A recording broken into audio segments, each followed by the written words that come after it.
Vamos a continuar con este segundo video de la serie Fundamentos de ciclos termodinámicos, relaciones isentrópicas y flujo compresible. En el video anterior, en el primer video, estudiamos lo que es la segunda ley de la termodinámica, el concepto de entropía y la definición de un proceso isentrópico. Ahora, en este video vamos a estudiar a más detalle lo que es una máquina térmica, porque una máquina térmica viene siendo la base para entender los ciclos termodinámicos. De manera muy general, una máquina térmica la podemos definir como un dispositivo que convierte calor en trabajo mecánico. Y en una máquina térmica necesitamos un depósito de alta temperatura, energía de alta calidad, un depósito de baja temperatura para poder completar el ciclo.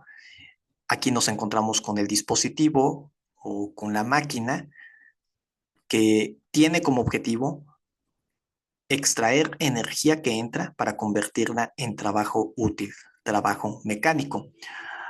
Aquí H hace referencia a high, es decir, alta temperatura, la L de baja temperatura. Entonces tenemos la entrada de, de energía que viene de esta fuente de alta temperatura.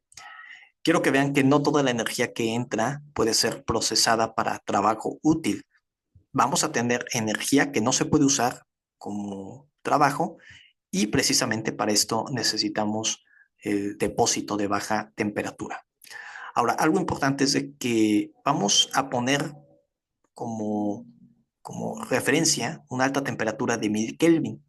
1000 Kelvin, esto sobre todo por las limitaciones en cuanto a la tecnología de materiales que en la realidad tenemos. Los materiales en cuanto a su punto de fusión o propiedades para estar operando a elevadas temperaturas.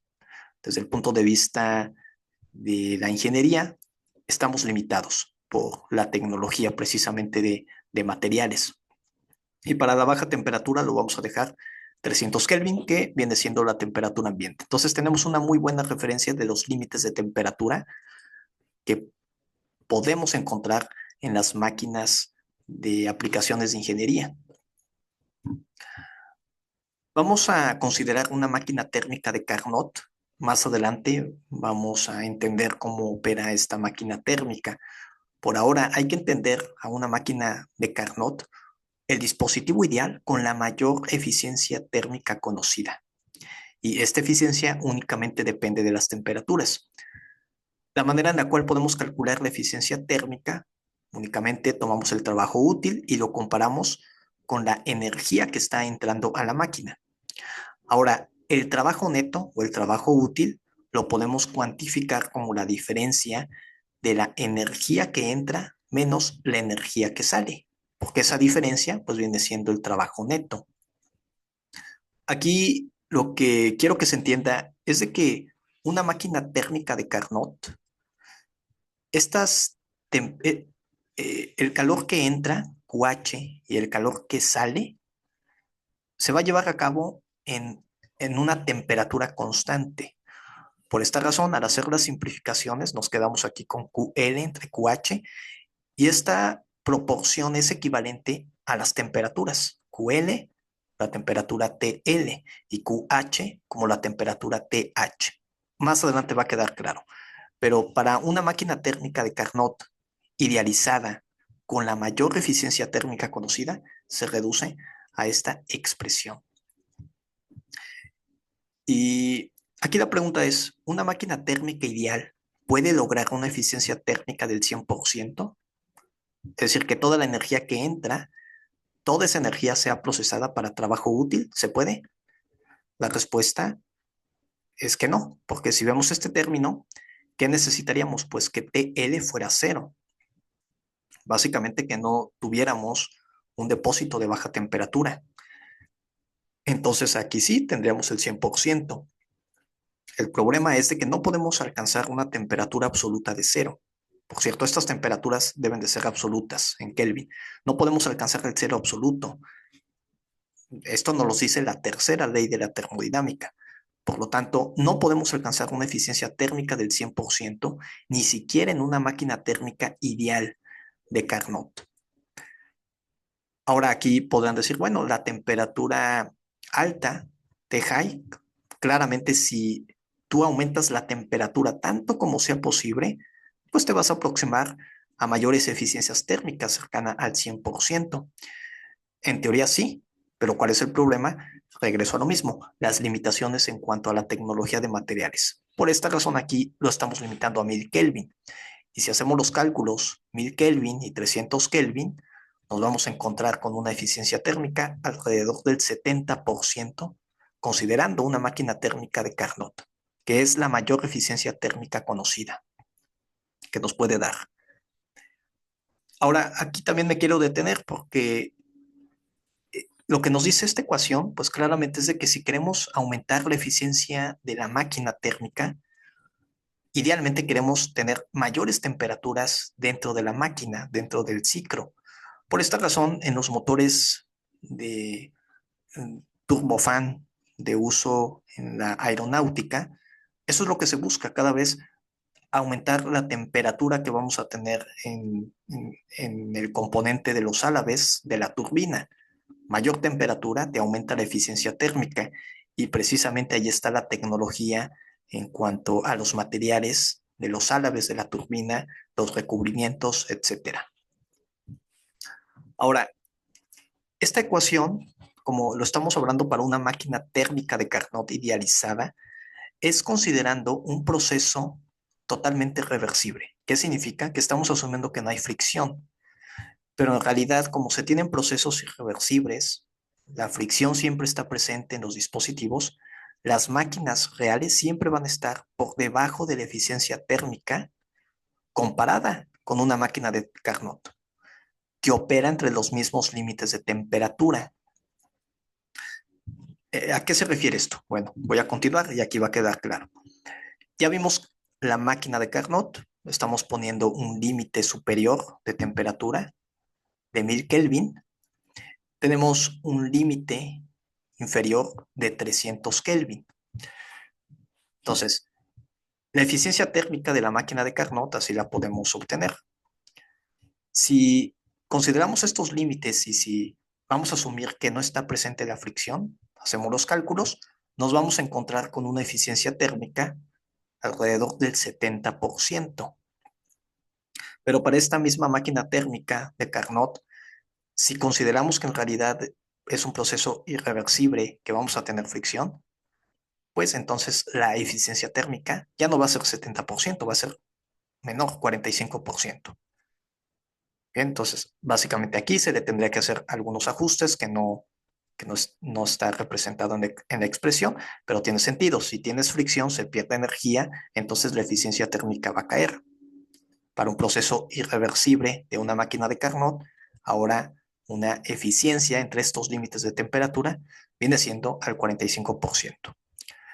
Lo que sí no podemos tener es una eficiencia térmica pues mayor al 70%, porque un proceso reversible ya es lo ideal. Entre estos límites de temperatura, 70%, no podríamos esperar un 80%. Ya estaríamos violando la segunda ley de la termodinámica, básicamente.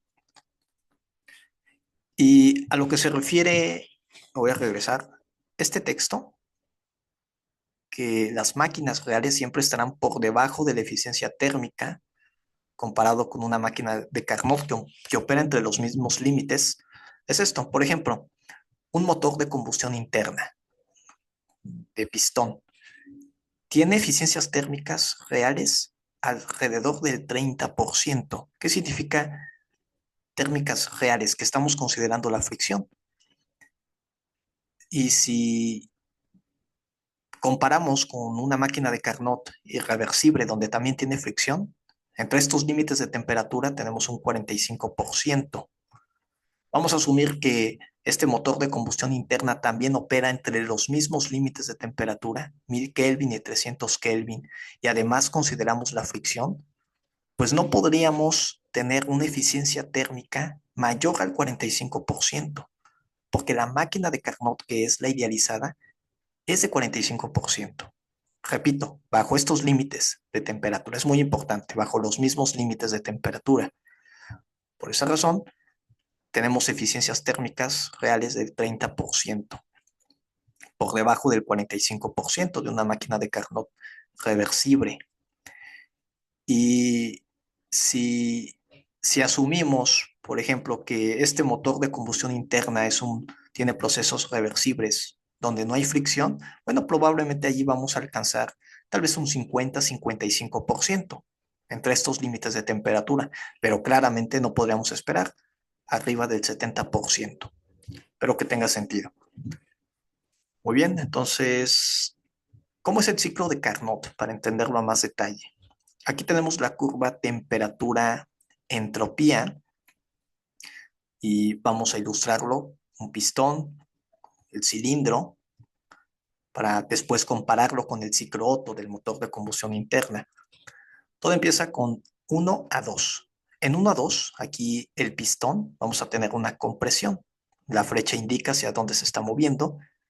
Comenzamos a comprimir entonces el gas, por ejemplo, aire. Como lo comprimimos, ¿qué va a suceder? Pues la temperatura va a aumentar de 1 a 2, pero es isentrópico. Entonces, si es isentrópico, ya sabemos que un proceso isentrópico, vamos a asumir que está totalmente aislado. Aquí está, insulation, aislado, y además no tenemos fricción. Por eso la entropía se mantiene constante, pero la temperatura se aumenta. Y luego, de 2 a 3. En 2 a 3, hagan de cuenta una vez que ya el pistón comprime el gas, lo dejamos libremente, pero como el gas está comprimido, ahora va a mover el pistón en esta dirección. Se va a comenzar a expandir el gas. ¿Qué sucede si lo dejamos expandir así de manera natural? ¿Qué va a pasar con la temperatura? Pues la temperatura, a partir de 2, comenzaría a caer. Pero en el ciclo de Carnot, lo que hacemos en esta máquina idealizada es de que no vamos a dejar caer la temperatura, la queremos mantener constante, por eso es una expansión isotérmica. Entonces se expande el gas. ¿Qué hacemos para que no caiga la temperatura? Le agregamos calor al sistema. Aquí entra calor. Si entra calor, entonces observen cómo la temperatura de 2 a 3 permanece constante mientras que tenemos expansión del gas. Y es a lo que les decía, la entrada de calor en este sistema sucede a una temperatura constante. Esto es muy importante para entender la máquina de Carnot. 2 a 3 sucede entrada de calor a temperatura constante. Bien. Y luego de 3 a 4 seguimos dejando que el gas se siga expandiendo. El pistón se sigue moviendo, se sigue expandiendo, pero aquí ya no vamos a permitir la entrada de calor al sistema. De nuevo aquí vamos a aislarlo térmicamente. Por esta razón es una expansión isotérmica de 3 a 4. Permitimos la expansión del gas y la temperatura va a caer. Llegamos a de 4 a 1, básicamente. Ahora vamos a empezar a comprimir el gas. Pero si empezamos a comprimir el gas, aumentaría la temperatura. Aquí lo que queremos es también mantener la temperatura constante. Entonces, conforme empezamos a comprimir, aumenta la temperatura. ¿Y qué hacemos para mantener la temperatura constante? Bueno, extraemos calor del sistema. Entonces, aquí tenemos salida de calor. ¿Y cómo se da esta salida de calor? A una temperatura constante. Podrán preguntarse, bueno, ¿para qué hacemos esto? De nuevo, es una máquina idealizada. Y si tenemos la entrada y la salida de calor en el sistema a temperatura constante, esto nos va a dar la máxima eficiencia térmica posible por la geometría. ¿Recuerdan lo que les comentaba en el video anterior? ¿Qué es la curva debajo? ¿Qué es el área debajo de la curva TS? Pues viene siendo la transferencia de calor y esto está relacionado con eficiencia térmica. Aquí por la geometría, como es isentrópico y luego aquí es isotérmico, es decir, de 1 a 2 es un proceso isentrópico. También de 3 a 4 es un proceso isentrópico. De 2 a 3 es isotérmico. De 4 a 1 es isotérmico. Entonces, en el ciclo de Carnot tenemos dos fases isentrópicas y dos fases isotérmicas. Esto nos va a dar la máxima área y es así que tenemos la máxima eficiencia térmica posible para una máquina. ¿Qué es lo que sucede? De que en realidad las máquinas, por ejemplo, de un motor de combustión interna o un motor turbofan en los aviones, la entrada y la salida de calor no sucede a temperatura constante. Y por esa razón, para todas las demás máquinas, vamos a tener una eficiencia menor a la que nos puede dar una máquina de Carnot. Esto va a quedar más claro como aquí se muestra. Nos dice que el ciclo de Carnot resulta en la mayor eficiencia térmica que se puede tener para una máquina totalmente reversible, si asumimos que no hay fricción. Otros ciclos pueden ser aproximados como reversibles, el ciclo de Otto, por ejemplo, que resultan en una menor eficiencia térmica para los mismos límites de temperatura comparado con un ciclo de Carnot.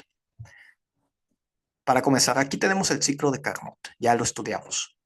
¿Cuál sería la diferencia con un ciclo Otto de un motor de combustión interna? Bueno, vamos a verlo.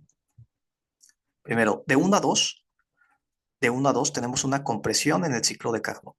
Y aquí en el ciclo Otto de 1 a 2 es cuando el pistón se empieza a mover, ¿sí? Empieza a comprimir también el gas. En el motor de combustión interna, una vez que se cierran las válvulas, tenemos tanto el aire como el combustible. Entonces aquí el pistón comienza a comprimir esa mezcla de aire con combustible.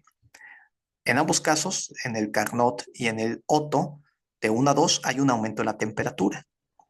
Entonces aquí básicamente es lo mismo. Ahora, ¿qué sucede?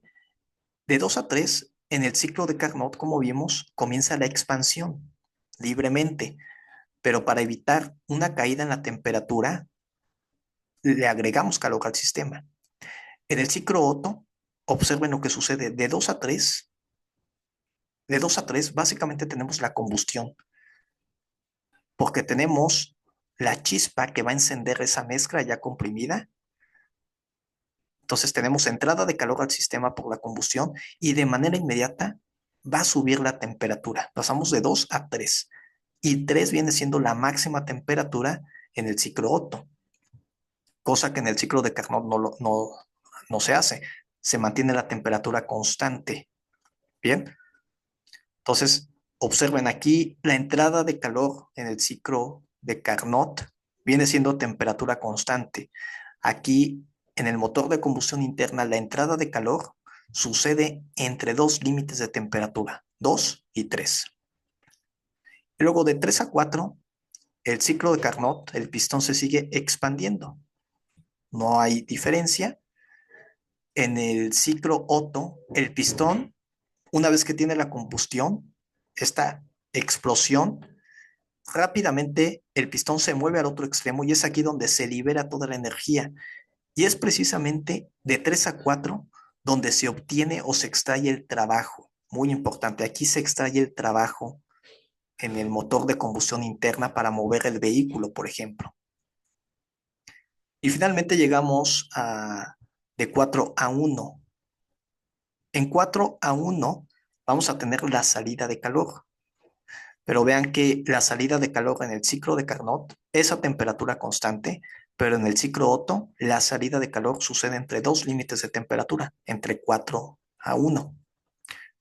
Entonces, si recordamos la ecuación para la eficiencia térmica aquí, esta de Carnot, vamos a suponer que de 2 a 3 es 1000 Kelvin y de 1 a 4 son 300 Kelvin. Bien, aquí tendríamos, como ya vimos, un 70% para estos límites de temperatura de Carnot. Y ahora, en el ciclo Otto, vamos a asumir que la temperatura en 3, de hecho, viene siendo también igual, 1000 Kelvin. Y la temperatura en 1, la menor en el sistema, es de 300 Kelvin. ¿Qué es lo que sucede? De que en la eficiencia térmica nos interesa la salida y la entrada de calor, QL, QH. Pero pues esto hay que cuantificarlo con sus temperaturas. Por esta razón, en el ciclo de Carnot, vean que es equivalente. QL y QH lo podemos dejar como TL y TH, porque suceden a temperatura constante. Pero si queremos aplicar esto al ciclo Otto, pues hay que hacer algunas modificaciones. Por ejemplo, la temperatura inferior TL, ¿sí? Que viene siendo el numerador es QL, donde sale, entonces QL donde sale el calor. Observen que QL para el ciclo Otto sucedería como a un promedio. Si aquí tenemos 300 Kelvin, QL o la salida de calor no pasa a los 300 Kelvin, pasaría por ejemplo a los 350, 400, porque es una temperatura entre 1 y 4. Por esta razón en el numerador le tendríamos que sumar a los 300 Kelvin un aumento un delta en la temperatura. Y algo similar con QH. QH viene siendo la alta temperatura que entra al sistema. En el ciclo de Carnot sucede a una temperatura constante, pero en el ciclo Otto la entrada de calor sucede entre 2 y 3. Entonces, si tomamos los 1000 Kelvin, la temperatura 2 como referencia del ciclo de Carnot, pues esos 1000 Kelvin habría que restarle para llegar como al promedio donde está entrando el calor y quedamos con un signo negativo, con un delta aquí de temperatura. Eso significa que el numerador aumenta, el denominador disminuye. ¿Cuál es el resultado? De que la eficiencia térmica para el ciclo Otto pues es menor comparado con la del ciclo de Carnot, operando entre los mismos límites de temperatura. Entonces, espero que con esto quede claro cómo tomamos el ciclo de Carnot como referencia idealizada y todas las demás máquinas reales en ingeniería pues deben de estar por debajo. Además, recordemos de que para el ciclo de Carnot usamos como temperatura máxima 1000 Kelvin, apropiado para aplicaciones promedio, máquinas promedio en cuanto a los límites de temperatura. Por esa razón, 1000 Kelvin, 300 Kelvin, 70% de eficiencia, llegamos a la conclusión de que todas las máquinas térmicas están por debajo del 70%. El 70% es considerando, asumiendo que no hay fricción. Si ya entramos a detalle de la fricción, cuánto tenemos pérdidas de energía por esa fricción, pues las eficiencias térmicas caen mucho más. ¿Okay? Entonces, vamos a continuar.